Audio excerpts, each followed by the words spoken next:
ఒక team score మొత్తం ఒక్కడే కొట్టాలన్నా, డబుల్ సెంచరీలు ఈజీగా కొట్టాలన్నా, అలవోకక సిక్స్లు బాదాలన్నా, కెప్టెన్గా టైటిల్స్ గెలవాలన్నా ఒక్కడికే సాధ్యం. అతనే రోహిత్ గురునాథ్ శర్మ. ఆర్జీ శర్మ గురించే ఈ వీడియో.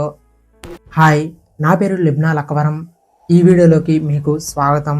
2011 వరల్డ్ కప్ స్క్వాడ్ను ప్రకటించారు. తాను ఖచ్చితంగా సెలెక్ట్ అవుతానని నమ్మిన ఒక 24 సంవత్సరాల కుర్రోడికి నిరాశ మిగిలింది.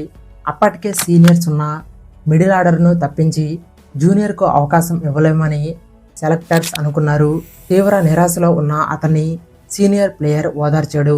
ఇప్పుడు టీంలో ప్లేస్ దక్కలేదంటే దానికి కారణం నీలో టాలెంట్ లేక కాదు, టీంలో ప్లేస్ లేక. నువ్వు చాలా బాగా ఆడతావు, ఇప్పుడు కాకపోతే ఏంటి, భవిష్యత్తులో మంచి ప్లేయర్ అవుతావు అని చెప్పాడు. సీనియర్ మాటలు సీరియస్గా తీసుకున్న అతను మరింత కష్టపడ్డాడు. అద్భుతమైన ఆటతో టీంలో చోటు దక్కించుకోవడంతో పాటు తాను లేకుండా టీంను ప్రకటించని పరిస్థితికి తెచ్చాడు. 4 ఏళ్ల తర్వాత వరల్డ్ కప్లో సభ్యుడిగా, ఆ తర్వాత 4 ఏళ్లకు వైస్ కెప్టెన్గా, రీసెంట్ వరల్డ్ కప్లో కెప్టెన్గా ఫైనల్ వరకు తీసుకువెళ్ళాడు. అతను ఎవరో కాదు, రోహిత్ శర్మ.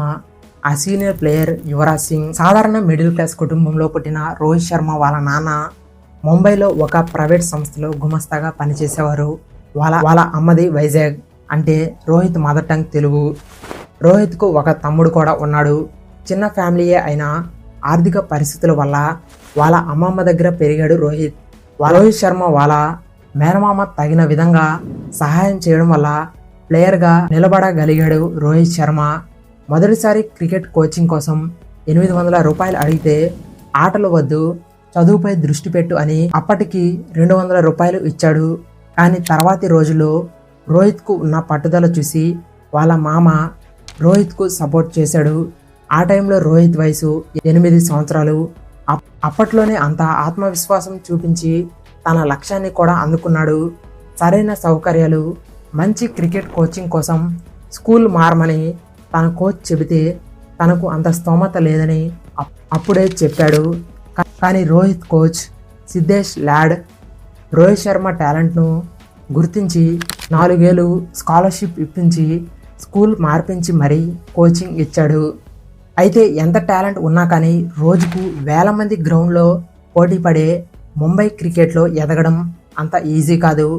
అయితే రోహిత్ శర్మ తన ఆటతోనే అవకాశాలు దక్కించుకున్నాడు. అందుకే జూనియర్ నుండి సీనియర్ స్థాయికి వేగంగా వచ్చాడు. జాతీయ క్రికెట్లో తనదైన ఆటతో భారీగా రన్స్ చేశాడు. తన రన్స్తోనే సెలెక్టర్ల ముందు నిల్చున్నాడు. 20వ సంవత్సరంలో తనకు మొదటిసారి ఇండియన్ క్రికెట్ టీంకు సెలెక్ట్ అయిన న్యూస్ వచ్చింది. మొదటి 2 ఓడిఐలలో ఒకసారి బ్యాటింగ్కు వస్తే 8 రన్స్ మాత్రమే చేశాడు రోహిత్ శర్మ. అయితే T20 వరల్డ్ కప్కు అందరినీ కుర్రాలను సెలెక్ట్ చేయాలని సెలెక్టర్స్ తీసుకున్న నిర్ణయంతో మరోసారి అవకాశం వచ్చింది. ఆ వరల్డ్ కప్లో రోహిత్ శర్మకు మొదటి మ్యాచ్లో బ్యాటింగ్ అవకాశం రాలేదు. రెండో మ్యాచ్ సౌత్ ఆఫ్రికాతో డర్బన్ టఫ్ పిచ్లో హాఫ్ సెంచరీ చేసి టీంను గెలిపించి మ్యాన్ ఆఫ్ ది మ్యాచ్గా నిలిచాడు. ఆ వరల్డ్ కప్ ఫైనల్లో 16 బాల్స్లో 30 రన్స్ చేసి టీం గెలవడంలో కీలకంగా కూడా ఉన్నాడు.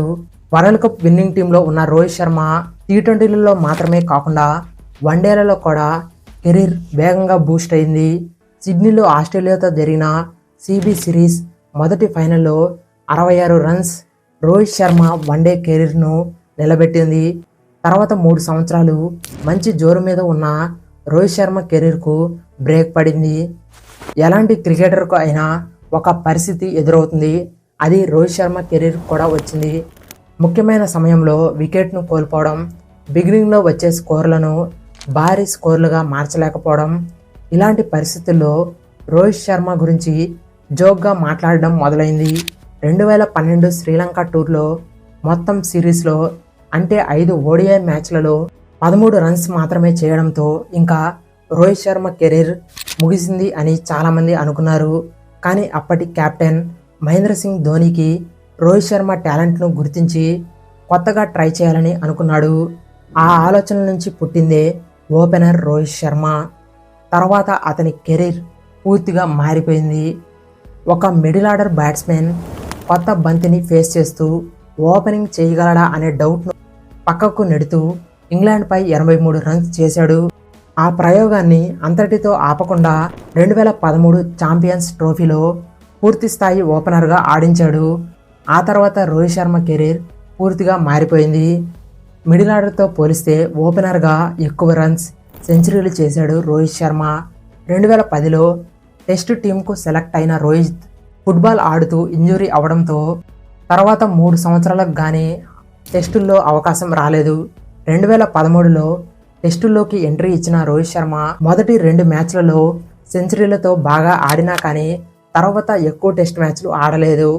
2019లో మళ్ళీ టెస్ట్ మ్యాచ్లలో ఓపెనర్గా ఎంట్రీ ఇచ్చి ఇప్పుడు టెస్ట్ మ్యాచ్లలో కూడా చాలా బాగా ఆడుతున్నాడు రోహిత్ శర్మ.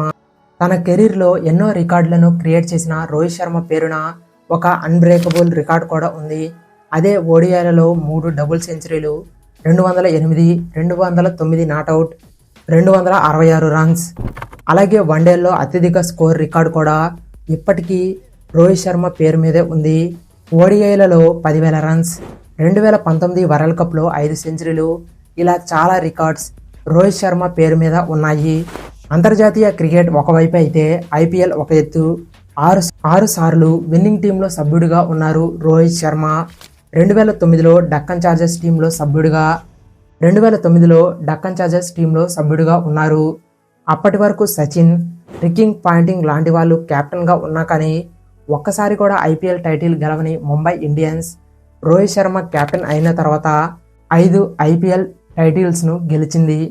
అలాగే 2 సార్లు ఏషియా కప్ను కెప్టెన్గా గెలిచారు. రీసెంట్ వరల్డ్ కప్లో ఫైనల్ వరకు నడిపించారు. దురదృష్టవశాత్తు అయితే ఆ ఫైనల్ను మనం గెలవలేకపోయాం. ఇప్పుడు ఒక ప్లేయర్గా మాత్రమే రోహిత్ శర్మ ఈ ఐపీఎల్ను ఆడుతున్నారు.